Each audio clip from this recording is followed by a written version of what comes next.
સરકારી દવાખાનામાં પુરુષને સમયસર સારવાર ન મળતા મોત. વાઘોડિયાના મૂળ કામરોલ ગામનો પુરુષ મહેશ રાઠોડ પોતાના બેન બનેવીના વ્યારા ગામ ખાતે રહેતો હતો. મહેશ રાઠોડની અચાનક તબિયત બગડતા સરકારી દવાખાને સારવાર માટે લાવવામાં આવ્યો હતો. સરકારી હોસ્પિટલમાં યુવકને ઓક્સિજન તેમજ IVF સેટ સિરિંજ નીડલ હોસ્પિટલમાં ન મળતા ઇમરજન્સી તાત્કાલિક સારવાર ન મળી હતી તેવા આક્ષેપો મૃતકના પરિવારે કર્યા હતા. ડોક્ટર દ્વારા દર્દીના પરિવાર સાથે મેડિકલ સ્ટોરમાંથી IV સેટ અને સિરિંજ નીડલ મંગાવવામાં આવી હતી. Oxygen, IVF set, syringe needle જેવી વસ્તુઓના અભાવને કારણે મહેશનું મોત નીપજ્યું હતું તેવા પરિવારના આક્ષેપ. મૃતકના પરિવારે હોસ્પિટલ તંત્ર સામે કડક પગલાં ભરવાની માંગ કરી હતી અને મામલો પોલીસ સ્ટેશન સુધી પહોંચ્યો. ઘટનાની જાણ થતાં વાઘોડિયા કોંગ્રેસ પક્ષના આગેવાનો અને કાર્યકરો દોડી આવ્યા હતા. વાઘોડિયા CHC સેન્ટર છેલ્લા 3 વર્ષથી બનેલ છે, પરંતુ માત્ર CHC સેન્ટર કાગળ ઉપર જ હોય તેવું લાગી રહ્યું છે. હોસ્પિટલની બેદરકારી અને અપૂરતી સગવડોના કારણે યુવકે જીવ ગુમાવ્યો.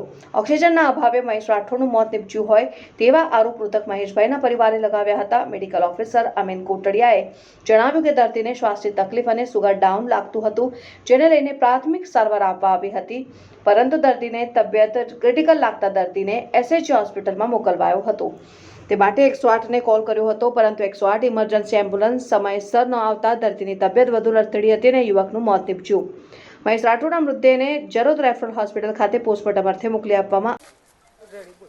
મારા ભાઈને મેં 2 દાડા મહેમાનગીરી તેલ લાવી હતી, પણ રાત્રે એને હોફનો વધારે ઉપયોગ થયો તો મેં સવારમાં દવાખાને લાવી, પણ અમે ખાનગીમાં લઈ ગયા હતા તો એ સર નહોતા આવ્યા તો અમે સરકારીમાં લાવ્યા. તો સરકારીમાં તો સહેજ જ વારને મારા ભાઈને એક બોટલ પણ નહીં ચડ્યો, એટલામાં તો મારો ભાઈ એ થઈ ગયો.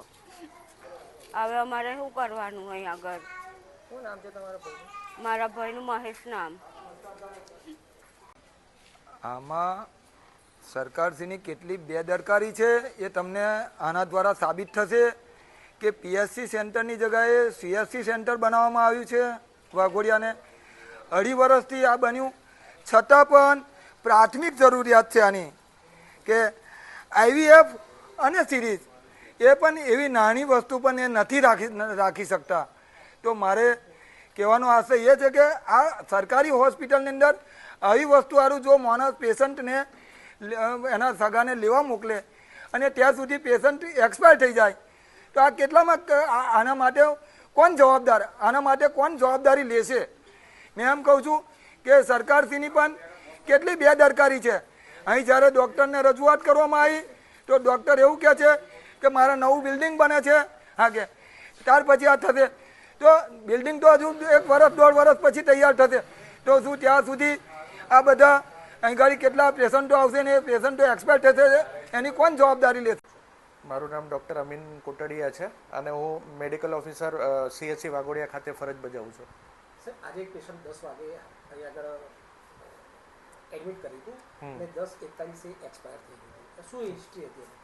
એટલે પેશન્ટ ઘણા ટાઈમથી દારૂ પીતો હતો, એને આલ્કોહોલિક હતું અને તપાસ કરવા જોતાં મને ખબર પડી કે લીવરનો ભાગ છે એનો પેટમાં સોજો થઈ ગયો છે, મોટું થઈ ગયું છે અને લીવર પણ ખૂબ વધી ગયું છે. અને પેશન્ટે પહેલાં ક્યારેય બતાવેલું નહોતું અથવા તો જે જરૂરી સોનોગ્રાફી કે એવું પેટના રિપોર્ટ છે, એન્ડોસ્કોપી કે એવું કરાવેલું નહોતું અને પેશન્ટ લગભગ આમ છેલ્લી ઘડીએ જ આવ્યું હતું. તો પેશન્ટને શ્વાસની તકલીફ થતી હતી તથા એને શુગર ડાઉન થઈ ગયું હતું. તો એને શુગરનો ગ્લુકોઝનો બોટલ ચડાવીને એને સમજાવવામાં આવ્યું કે જેમ બને એમ વહેલું જલ્દીથી એને SHG મોટા હોસ્પિટલમાં લઈ જાઓ એટલે એમને ICU સારવાર મળી રહે. અને એને ટ્રીટમેન્ટ ચાલુ કરી અને 108માં અમે ફોન પણ કરી દીધો હતો, પણ અહીંયા ગાડી 108ની અત્યારે જે એમ્બ્યુલન્સ છે અહીંયા હાજર નથી, એટલે બીજી જગ્યાએથી બીજા સ્થળેથી થોડું દૂરથી આવતી હતી, એટલે 108ને આવવામાં વાર થઈ ગઈ.